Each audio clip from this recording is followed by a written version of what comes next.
embarking on a transcultural or transracial adoption, it is vitally important that you explore your own cultural awareness, attitude, and knowledge. Let's start with a definition of culture. Culture is the way of life for an entire society. This includes codes of manners, language, religion, rituals, norms of behavior such as laws and morality, and systems of belief.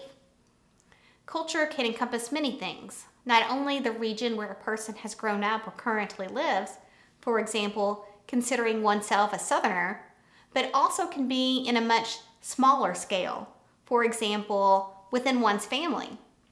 We Smiths always work hard for our money. We have no cheats in our family. By identifying stereotypes, both positive and negative, you can further explore your aptitude for moving forward with a transracial or transcultural adoption. It is not prejudiced to acknowledge stereotypes, and it will assist you as you prepare your child for their future. An example of a commonly held stereotype regarding Asians is that Asians are all great at math. Although this seems like a positive idea, it can be very negative for a child who does not fit this stereotype, and everyone around her expects this of her. It also downplays the many hours of study that are required to be an excellent math student, and instead seeks to classify this as a skill inherent in a certain group. So it is essential to explore your own beliefs about the birth culture and/or race of the child that you will adopt. You will not want to inadvertently portray negative thoughts to your child.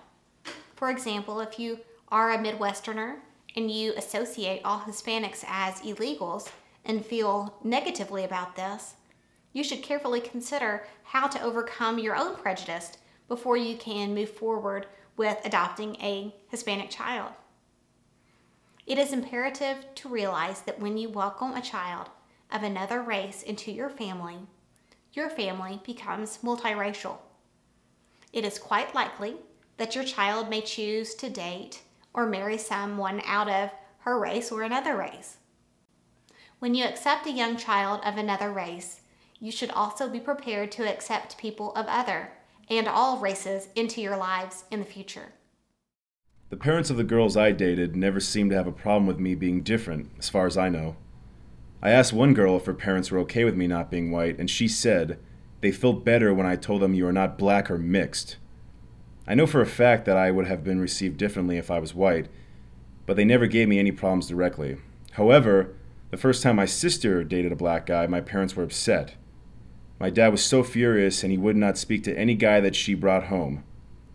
I can remember when my sister brought the man she would eventually marry home, and he said to my dad, "Hi, Mr. Smith," and my dad would not even look at him. He literally stared at the TV and did not even turn his head. I would always argue with my parents for saying that they thought black people and white people should not marry or date. I in turn told my parents, "I understand that, but we, my sister and I, are not white. So your beliefs, as offensive as they are, do not even apply here." Then they would stop talking about it. My sister continued to date who she wanted and ended up marrying a black guy. And today, my dad and my brother-in-law get along so well, you would never even know that my dad had a problem with him. Although my parents' feelings have put a wedge between them and my sister for a very long time, I feel that it shows how much they felt we were their biological kids and not their adoptive kids. They wanted us so much to be their kids, they even at times thought of us as being just white. At this time, please pause the film to reflect upon and discuss the following questions. What culture has impacted me? What cultural traits do I carry with me? How do my cultural influences affect how I speak, think, and act? What prejudices or stereotypes about various ethnic groups do I have or do my family and friends carry? Think for a few moments about how a white family can prepare a black teenager for how to respond when he is pulled over by a white police officer. Of course, not all white police officers display discrimination, and I certainly do not want to apply this. However, there is an unfortunate reality that a young black man may be treated differently and could potentially be in danger if he were to reach into his pocket for his wallet to show his license. Also, consider for a moment how a child adopted from Korea may feel when she goes to college and is viewed as belonging to the group of Korean students based on her outward appearance, but knows nothing about her Korean culture and cannot adequately interact within this group. It is quite unsettling to be the only black kid in your class, let alone the whole school. We are currently living in a very small town, so that is part of the problem. Being the only black kid in my school used to make me feel self-conscious, like everyone was looking at me and judging me. Over the years, that has changed for the most part because the students at my school like me and kind of admire me. The students tell me that they are jealous of my curves and the way I look, and the fact that I am good at sports. I still feel different, and I know I'm different, and sometimes I still feel uncomfortable. I think that I will always feel uncomfortable unless I move somewhere with a lot of black people, and I don't think there is much my adoptive parents can do about it. The good news is that international and transracial adoption are becoming much more commonplace in American culture.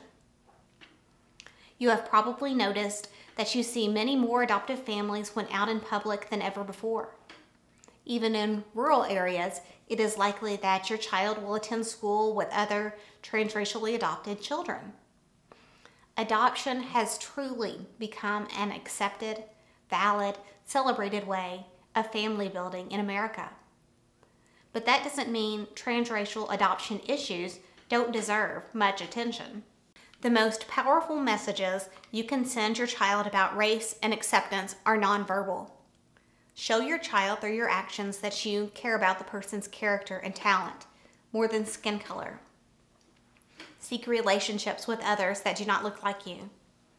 With all other things being equal, use an Indian accountant or Hispanic pediatrician or Asian therapist. Join a church where your child's ethnic group is the majority. Participate in holidays or festivals of all cultures. Attend an adoption support or play group where the child can observe other families where the members look different, but they share a lot of love. Be willing to move to a new town or school district with diverse ethnic representation. Look for ways to expose your child to diversity. It can be particularly effective to look for a mentor family from your child's culture and race. Spend time with them and allow them to teach you and teach your child. As the example I offer about a young black man being pulled over by a white police officer, a fellow black man can best exemplify to this young man how he needs to behave to keep himself safe in the situation. The words conveyed by a mentor family who has really been there can be much more powerful than coming from someone who has never experienced discrimination that your child may experience. It will also help parents to see that discrimination is still present in our society. When someone is not the subject of discrimination, it's very easy to ignore it. Even though you may never have been followed by a sales clerk in a store, that does not mean it will not happen to your child. A mentor family will be able to relay their experience and help make families much more aware of the reality faced by their adopted child. In cases of a transracial adoption, it is the parent's responsibility and obligation to the child to raise them in an environment where they have access to many positive and supportive adults in their life. A role model that looks like them is really a necessity. At this time, please pause the film to discuss the following. How do I feel about interracial dating and marriage? How will I prepare my child for discrimination and racism that he or she will likely face? How will I prepare my child to interact with people of her race and or culture of birth? Young kids make comments periodically to our kids. You are black. Where did you come from? Hi, black kid. One ignores the comments and the person completely. The other corrects the speaker kindly by telling them his name and asking them to call him that in the future. Recently, our local adoption group had a panel of teenage kids who were adopted. Our two were part of that panel. When asked this same question, they all replied the same. When they are in their home or with close friends, they almost forget they are different racially. Sometimes friends make comments that the adopted kids laugh at, but really don't think are funny. However, when they are out in the community, each of the teenagers felt that they were looked at differently, or were stared at, especially when with their adopted families who are a different race. Most said that they are getting used to that, but we could tell it felt awkward for them. None of them were dating yet, and they are not sure how race would affect them in the future.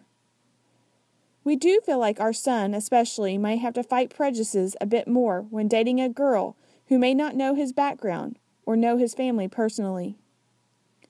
They are aware of and as prepared as they can be for racial prejudices, wrong as they may be. As a family, we see this as a way to teach others about diversity and to change closed minds.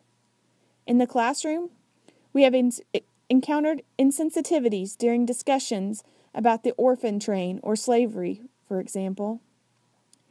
It is just hard to be sitting in a class as the only child of color when that is discussed. We moved to an area where it's better for our children racially. We've had an experience with a racist teacher, which we immediately reported. We do not accept racism and will not tolerate it for a moment. We call people on racist remarks on the spot. Our kids comment that they often feel like there's a constant spotlight shining on them because they look different than almost everyone around them. They're sick of it, and my two young adults have both relocated to a more diverse area with a conscious choice not to be the only black person in the room anymore. When my husband and I first thought about adopting a black child, we had a few reservations, mainly how our families would react to the idea and how to handle the issues we knew that we may encounter. We knew that we wouldn't have an issue, but our parents are all older and were raised in a generation where black people were not always thought of as equals. As we suspected, we did have issues, and even didn't talk to a few family members for a period of time while they came to terms with the idea. Today, though, everyone loves our children without reservation. Our community has been more accepting of our blended family, with a few exceptions. We occasionally get a few looks, but overall, most people are extremely supportive and stop us to talk to our kids or talk about adoption. We feel like we are, in some ways, ambassadors to adoption because we get the opportunity to talk to so many people about how many orphans there are in the world and how important adoption is. I think if we weren't a blended family, people would rarely find out that we've adopted, and we would not often get a chance to tell our story. Bringing black children into our family hasn't been all easy, though. We have had to discuss skin color with our kids several times, including when other kids have pointed it out to them. We have a family saying that we use often in these cases: everybody's different, and that's okay. Our middle daughter recently pointed out that her skin is lighter than her brother's skin, and I then explained that her skin is light brown, her brother's is dark brown, daddy's skin is red, and mommy's skin is white. That we're all different, and that's okay. She said the saying with me, and the subject ended. It's been easy so far, but I expect these conversations to get harder as the kids get older. Honesty and frankness seems to be the best way to go. It is a fact that racism continues to exist in America. When you are adopting transracially, it is necessary that parents realize and accept this sad truth. Therefore, it is very important that adoptive families never participate or even associate with others that tell off-color jokes about any group of persons. Remember, children personalize everything. If mom or dad laughs at a joke about an ethnic group, even though it's not your child's ethnic group, it sends the message that having different skin color demeans the integrity of the person. Adoptive families must help their child to develop positive racial identity through preparation for encountering and handling stereotypes or racism. Transracially adopted children face the struggle of judging their own appearance by a cultural standard that does not apply to them. Adoptive parents should acknowledge the existence of prejudice, racism, and discrimination in our culture, explain why these behaviors exist, provide the child with responses to racism. You can even role play or rehearse various situations to help the child feel prepared and empowered, and provide the child with positive contacts within the minority community. Discrimination? Where do you want me to start? The first time I felt racism was in sports when I was 9 years old playing indoor soccer. My grandfather and my mom were arguing with two men. Apparently, when either me or my teammate, who was black, got the ball, they were yelling, "Get the coons off the floor." My grandfather almost got into a fist fight with them until some of the dads came over and told them to leave. When I found out about it, I was too young to grasp that they were being racist. I thought it was cool that my grandfather almost got into a fight with them for calling me names. Racism happened a lot when I played soccer. Guys on the other team would call me names. One night after a game when I was in high school, I had played pretty good and scored a goal. I was walking with my mom back to the team bus, and a guy drove by, and the guy in the passenger seat threw a cup of ice at me and said, "F*** off, nigger." I told him to come back and say it to my face, and then when they got out of the car, it started a bit of a ruckus, to say the least. I have felt a little bit of racism and discrimination when the students make jokes about black people. I know they are just jokes, but they still don't feel good. I'm not laughing. I do tell them that I don't appreciate their jokes, though, and they do take my feelings into consideration. I also don't like watching movies or talking about anything that has to do with black people being slaves or servants. When we do watch movies or talk about stuff like that in school, I feel as if my classmates are looking at me, and sometimes they are, which makes me feel very uncomfortable, but I try not to let it show. This incident happened not too long ago, and I admit, was kind of funny. I was standing in line at a Mexican restaurant waiting for my takeout order, and some white lady walked up to me, obviously mad, and said she wanted to talk to the manager. I looked at her and didn't say anything. She mumbled, "Figures." And I said, "Are you talking to me?" And she said, "Oh yes, I need to talk to your manager." I said, "Lady, I don't work here." And she said, "Oh," and walked off. So to translate, not only did that lady think that all Mexicans in a Mexican restaurant worked there, but when I didn't answer her immediately due to my own confusion, she assumed I didn't speak English. I wanted to say to her, I don't assume every white person that is in Target works there. 20 years ago, when I was 16, I might have said that, but I didn't. I just got my tamales, left, and laughed it off. Incorporating cultural awareness and connection includes using ethnic decorations, food, music, holidays, etc. But it's more than just that. It's a deep spiritual commitment that we are now a family of two cultures. It's not only the child that has two cultures, but the family as its whole own entity is forever multi-ethnic. Think about your understanding of what it is to be American. For me, my American heritage means freedom, cheeseburgers, baseball games, and the deep belief that I can reach any goal that I set for myself if I work hard enough. When you adopt a child from another culture, they will come with an identity that is rooted in their own heritage and cultural experiences. And their new identity that may come as an American does not mean that they have to lose their association and identification with their culture of origin. To become most integrated with both identities, they should add to, not take away from, their birth heritage. When a family pursues a transracial or transcultural adoption, it is their responsibility and obligation to foster this growth and integration of identity. And how can you help and teach your child with this if you don't pursue the connection with an understanding of the child's birth culture yourself? The child needs the parent to guide them. And to guide them in this area requires the parent to be committed and educated on issues of race and culture themselves. The culture of the family must be inclusive of the heritage of all its members. When your family becomes American and Haitian, or Chinese, or African, or whatever, both cultures must be represented, respected, celebrated, and claimed. How will you and your family claim the child's birth culture? I remember flying home with our first child and sitting on the airplane overcome with such extremes of feelings and emotions.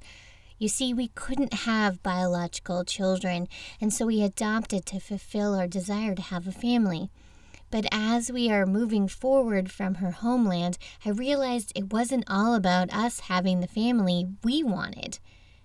In that moment, it was about this tiny, beautiful child being taken from her cultural identity. For all she knew, she was being kidnapped. I know that's a harsh thing to say, but that is how I felt. We committed to restoring for her what we could from this loss in culture to the best we were able. So we retained a very strong connection with a group of other girls adopted from the same orphanage, getting together at least once a month for many years and taking at least one vacation together. On Saturdays, we attend Chinese school, which is originally intended for Chinese American families raised in Chinese families, but the school has graciously established a curriculum to help adopted children learn the language and develop a deeper understanding into their birth culture. Our daughter better understands the dynamics of relationships within Chinese families through great friendships she has with other Chinese children. She's able to integrate her self-identity in a way that me, as her white mama, is unable to provide. The large university where my husband works offers a program for youth exploration and research into Chinese history, and this has also been a valuable opportunity for our daughters. We've traveled back to China as a family, and of course, that was a powerful experience. I do believe it is our responsibility as lucky parents of our Chinese daughters to give them the tools necessary to fully understand themselves, and that is why we take cultural connection so seriously.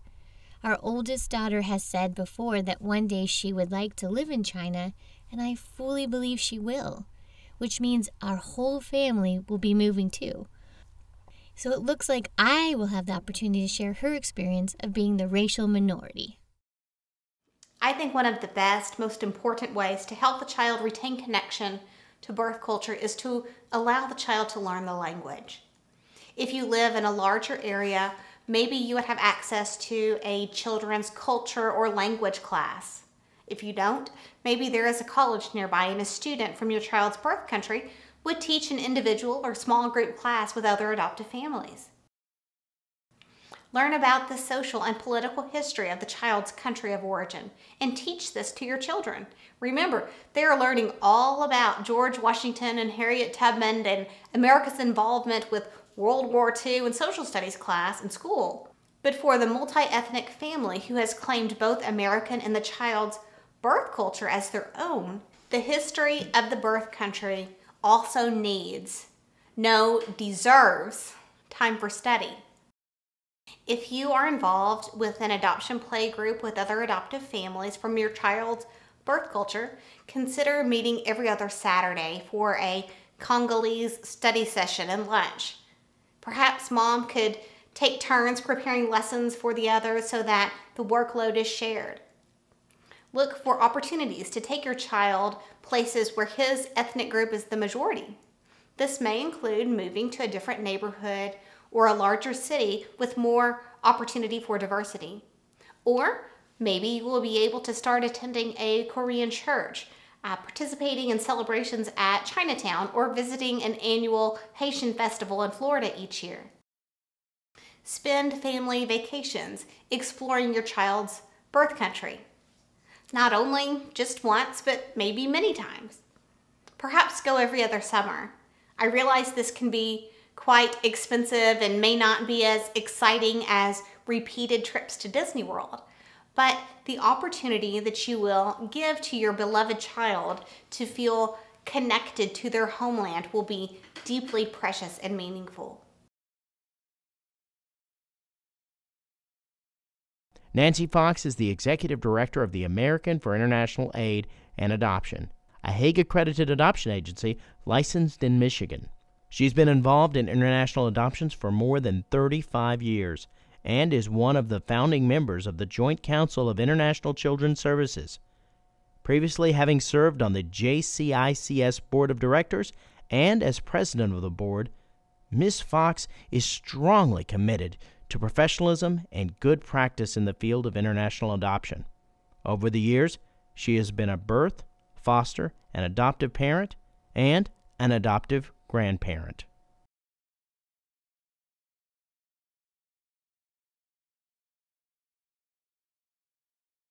Well, I became involved in international adoptions through having adopted two children from overseas in the 70s and the 80s. And at that time, international, cross-cultural, transracial adoptions were really pretty rare, except in states where there might be an agency that was doing them. Our girls came from Vietnam and from Guatemala, and we lived in Michigan, which we still do, probably in an upper middle class suburban neighborhood, and the girls were the only ones that were different in the school, in the neighborhood. It was certainly, when we as a family would go out, we would stand out because we had three blonde-haired sons that were older than they were. And I think that there were a lot of us at that time. The reason we were adopting transracial, cross-cultural was because we were aware of either children in Korea that were needing homes, or certainly during the Vietnam War. And so I don't know that we really recognized that those were issues. I think it was more, here are kids that are in need of homes, and we want to adopt and love them and nurture them and all of that. And I think that we looked at, we'll have Vietnamese food occasionally, or we'll do something Guatemalan. Maybe we'd have a chance to meet someone at some point that was either from their country or culture. But I think the idea was, particular because most of these kids were pretty young, that because they were young, they really didn't have a connection or a memory to their country and culture. And so it didn't appear that it was really that important because they were growing up in a different family. But as our adoptees, as my daughters and as our other adoptees have grown older, we have seen through going to conferences where there were panels now of adult adoptees talking about their experiences during that period of time, and how it, for some kids, obviously it affected them greater than others. And so I think as time has gone on and we've learned more, they're really our teachers. We've got, all the professionals, and it's great if it's a professional that's also an adult adoptee. But I think that they have, for those of us who are in the field, it has definitely brought more attention to preparing our families for what it's like to be a transracial and cross-cultural family, and what it is like for our kids as they were growing up.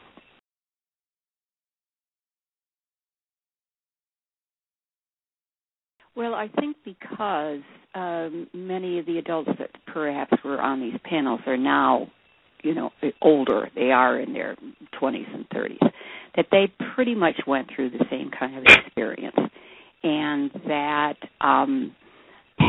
I think there was some confusion on their part as to where they actually did fit in, because they were different than their family members. They were more different from other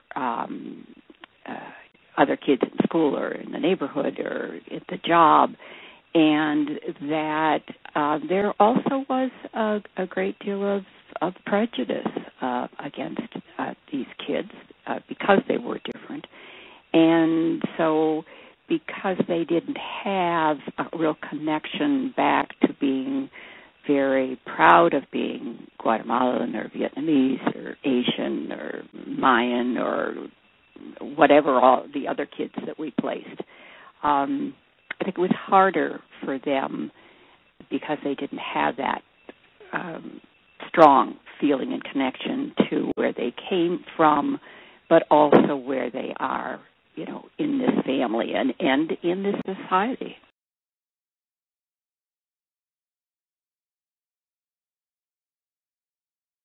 Well, I think hopefully we have learned, and that it's the connection to their culture of birth is really part of who they are.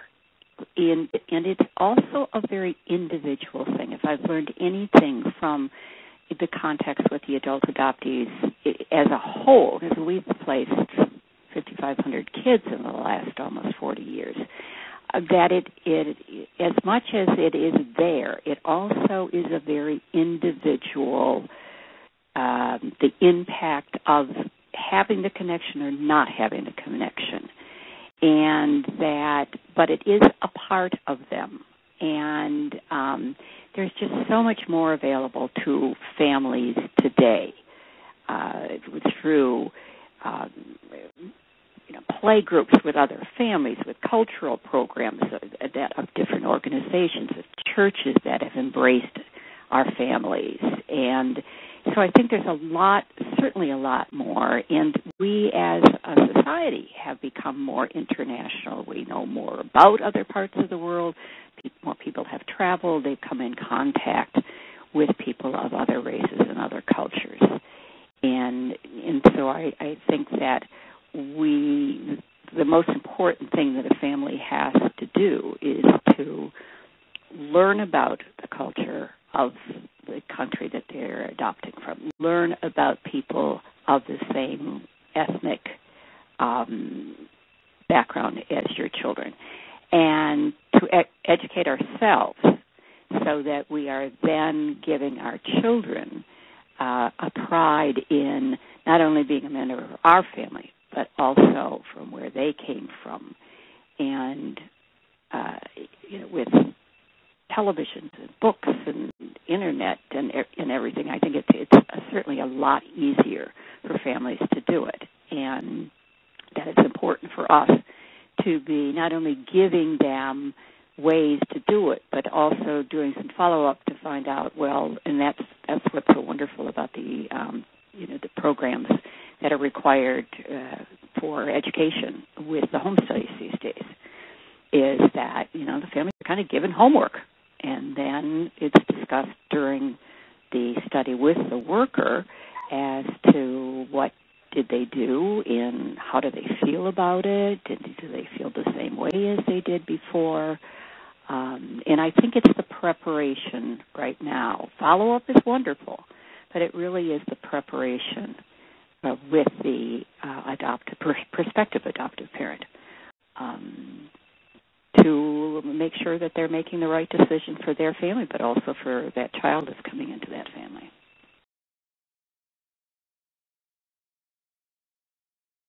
Right, and I think a lot has to do with the age of the child.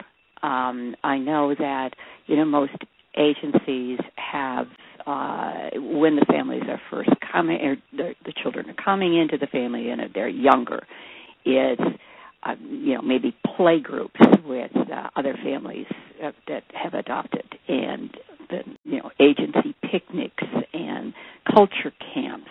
And we've seen, for instance, in our area, the Korean churches have kind of reached out to the adoptive families, and they're putting on, special programs for the kids, and wanting to be part of helping these kids to feel very good about their ethnic background and their racial background.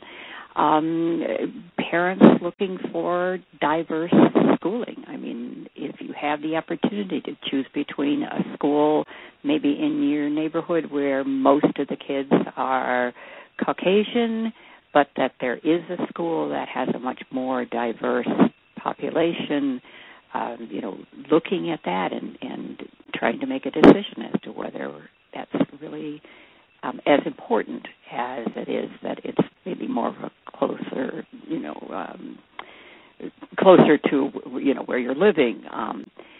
Kids taking taekwondo classes and ethnic dance and music classes and attending cultural performances and, trying to reach out to members if you live in an area that has it, to be able to provide experiences. Not only for if you're also a family that has birth kids and children that are of different racial and cultural backgrounds. I think it's a wonderful experience for the entire family, not just, we have to take this kid to this dance recital of Vietnamese because she's Vietnamese. This is a really great experience of another culture, and, it would be something that would be good for our whole family.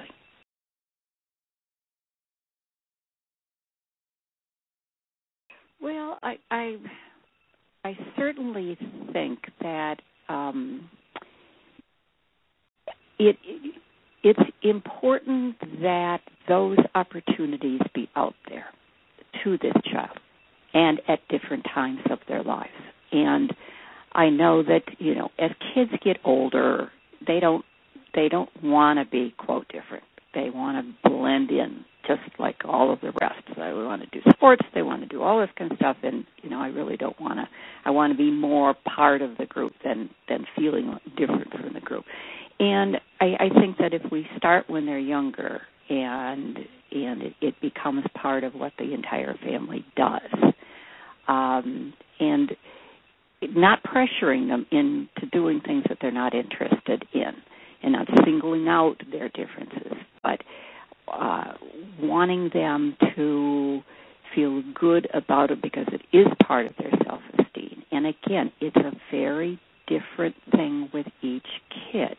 We have kids that, and it's at a certain age that they want to be everything like what that culture or that race is. And other kids, while it's important and they see it and they're comfortable with it, it's not as much a part of who they are.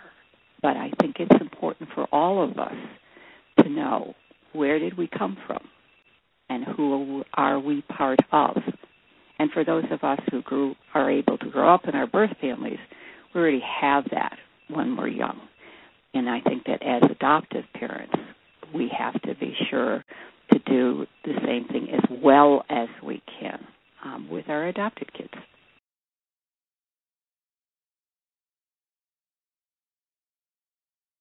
Okay, well, today, in this electronic day and age, you can find anything from classes to performances to history stories about any country.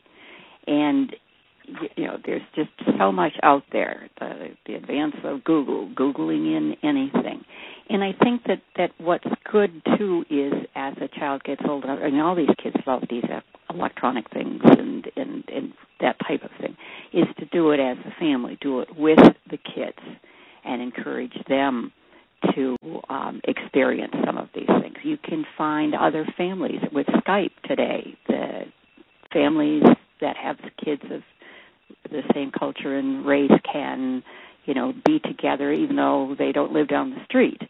But I would say to parents, probably don't be surprised that if the kids just want to talk to the other kids about schools and sports and friends and stuff like that. But and then books and music and plans to go to the big city, to maybe a museum where there's a display from their part of the world, going online and finding ethnic items to have in your home and in the child's bedroom, getting a cookbook to try out some recipes along with the old family standards. And so this actually is probably the best time for those opportunities that we didn't have 30 years ago. And so there's no reason that it's not as good, perhaps, as going to school with kids of different races and culture or living in that area. But as far as I'm concerned, the most important thing is this child has a family. And then that family will do the best job that they can to bring those things into the child's life and make them feel, for their self-esteem. That's really important. And so you maybe have to get a little bit more creative. It's funny because our daughter from Guatemala, she has her son is half African American and half Guatemalan, and goes to the schools right here where our office is, and we're in it's a pretty diverse neighborhood. When you see the kids in the school, some of those classes, the Caucasian kids are the minority. Yeah. Now, these aren't all adopted kids, but the kids' parents are from India and from Russia and from, just all over the world. And it's probably, maybe there's some in a remote place in Alaska, maybe, but then you've got the Alaskan Indians. So, I think it's hard not to find ways that you can, to intersperse some of those experiences. The one thing I would say, though, Lydia, is that what we have learned from our adoptees is that one of the big things was, as they were growing up, and if they weren't in a real diverse area, they didn't have someone to look up to. They didn't have a mentor-type older kid that this child felt a connection to because they were more like them. And so I don't know whether you're familiar with Connect a Kid. Connect a Kid is an organization, a nonprofit organization that was actually started by one of our Korean adoptees named Brian Conyer. And what Brian is doing is they're setting up older adoptees, not just of Asian or Korean, but now they're trying to reach out to, all the different groups, and that they will volunteer to be mentors for younger kids. And how they do it is they do it in a 1 day a month on a weekend. They have some activity. Sometimes it might be going to a baseball game. And sometimes that might be going to, doing a cooking lesson. And sometimes, but it's the interaction with the younger kids and the older kids. And it's done as a group. And, the parents can come and so can other siblings. And I think now you can go online and it's Connect a Kid, all one word, .org. And they have already started 3 groups in California, and they've got, I believe, 3 that are going to be set up in Michigan. And their goal is to have a group in every state. And it's purely volunteer, and it's just, I think, an incredibly wonderful way to bring in that adult adoptee to helping the younger kids and maybe doing some of the things with them that they wished they had somebody to be able to do it.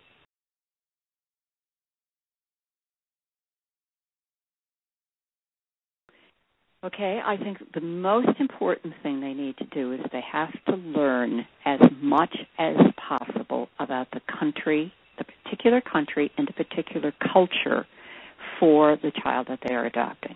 Now, I think sometimes people think, okay, well, I'm adopting an Asian child, so therefore that's all I need to know.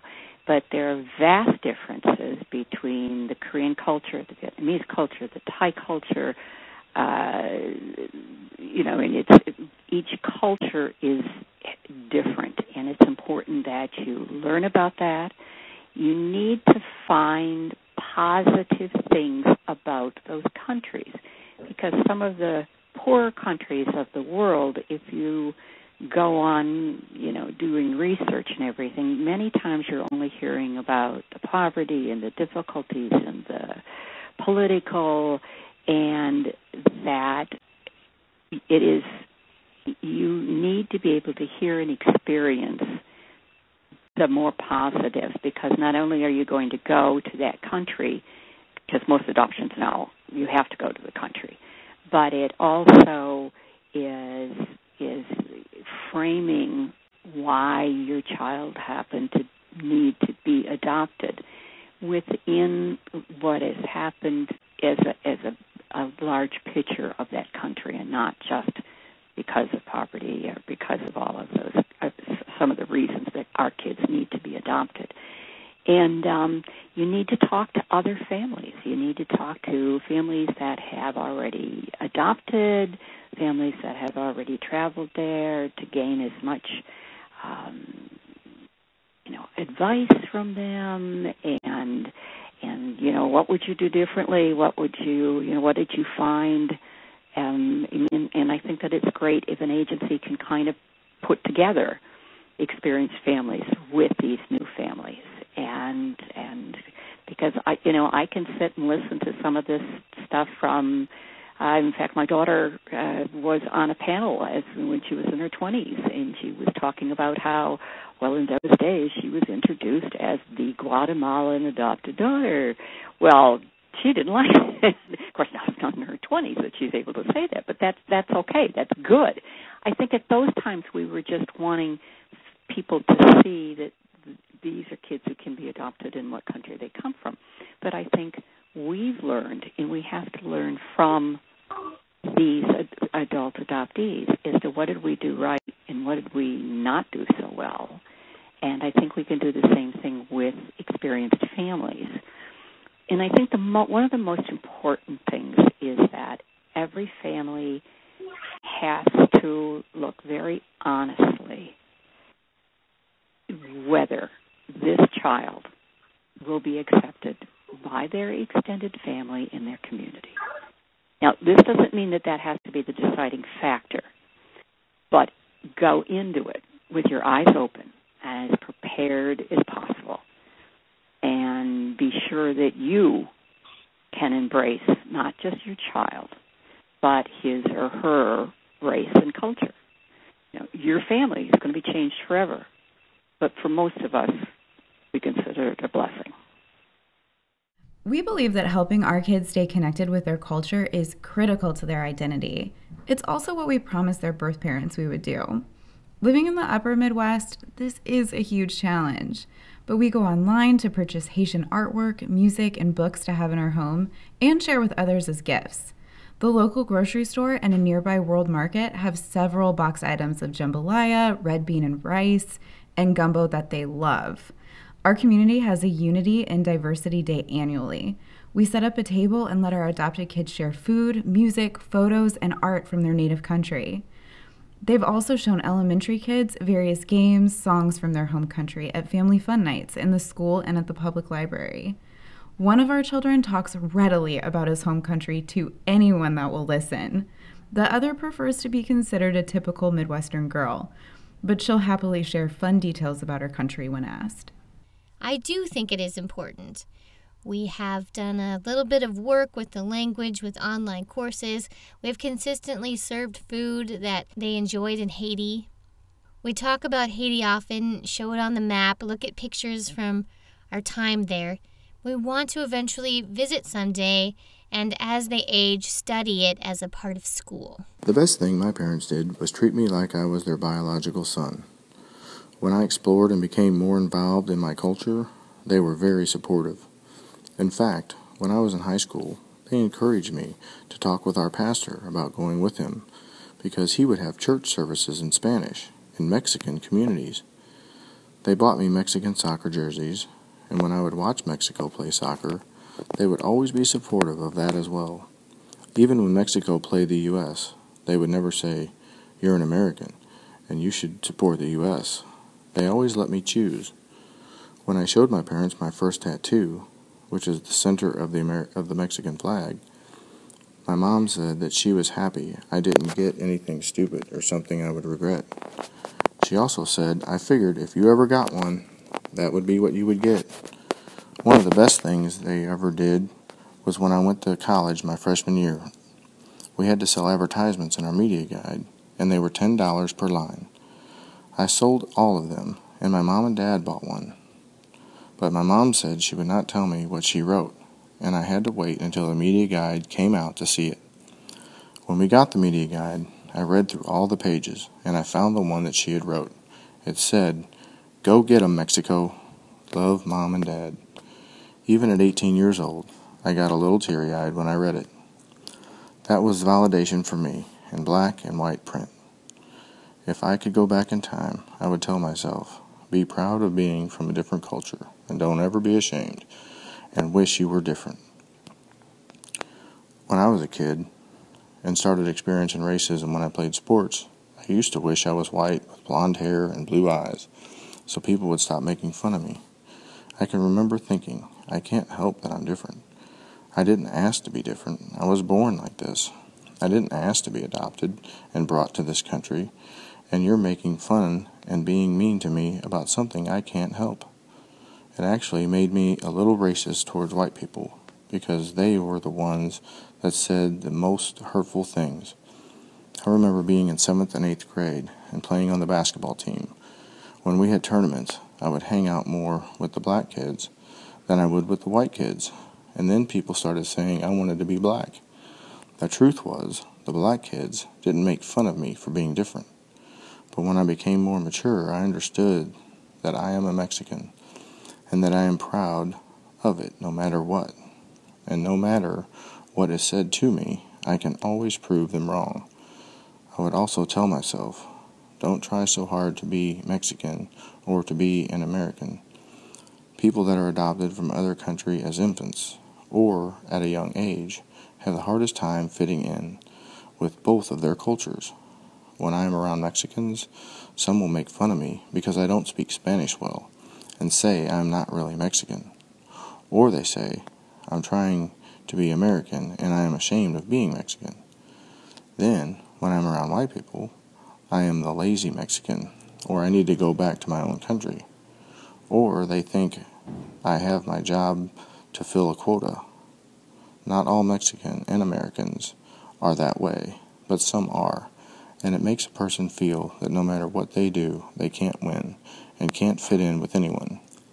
As I became more mature and more confident, I didn't care who thought what about me. I go to Mexican festivals, I name my kids Spanish names, and I live and die for the Mexican national team. At the same time, I married a white girl.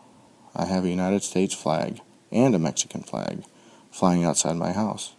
I love the 4th of July, and I even bought my son a U.S. national team uniform. One time I have hated and fallen in love with being both Mexican and American. I think that every child that is adopted from another country will probably go through a lot of the same things I have. But they also have the ability to overcome those feelings of confusion and sometimes even shame. The best way to overcome those bad feelings is by educating the adoptive parents that no matter how bad you want the child to be your biological child, you still have to include their heritage as much or less as the child wants.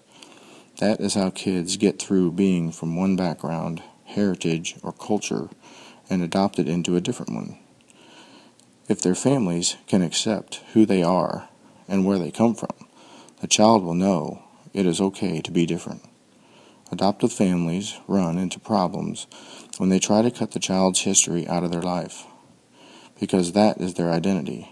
And also, if the parents are cutting it out, then it makes the kids feel like they are bad, like everyone says, because they are different. They need to integrate their heritage and adoptive families' heritage and make a new network that encompasses everything. At this time, please pause the video and discuss the following. How can I help my child stay connected with his or her birth culture? Am I willing to move to a more diverse community, change churches, learn my child's birth language, and fully embrace my child's birth culture? As a side note, it's absolutely necessary that parents adopting transracially learn about proper hair and skin care in your child's ethnic group. Different cultures have different textures and needs of skin and hair, and it is an outward sign of love for you to maintain your child's skin and hair properly. Spend time researching about your child's skin and hair and talk with adult members of your child's ethnic group about proper care and styling. If possible, find a beautician from your child's ethnic group to show you how to maintain the child's hair. And talk with experienced adoptive parents. They should have some good insight to impart about products and resources which worked well for their children. Skin color is one thing, but hair is a completely different story. Having 2 black daughters, I've spent a lot of hours on the internet reading and watching videos about how to care for and style black hair. I've learned that everyone has a different opinion and that there are a million ways to do things. I believe that their hair is important to who they are, though, so I've taken it upon myself to style them in a way that supports and encourages their culture. Luckily, there are other adoptive moms out there who have taken it upon themselves to blog or run websites just for this issue, and you can't help but be extremely grateful to them. When we as white adoptive parents bring a child of African ancestry into our home, we are making a lifelong commitment to parent that child. And our children have ethnic hair. It is quite different from Caucasian hair, and not just in visual appearance. African hair is dry and fragile. It needs to be washed less and conditioned more.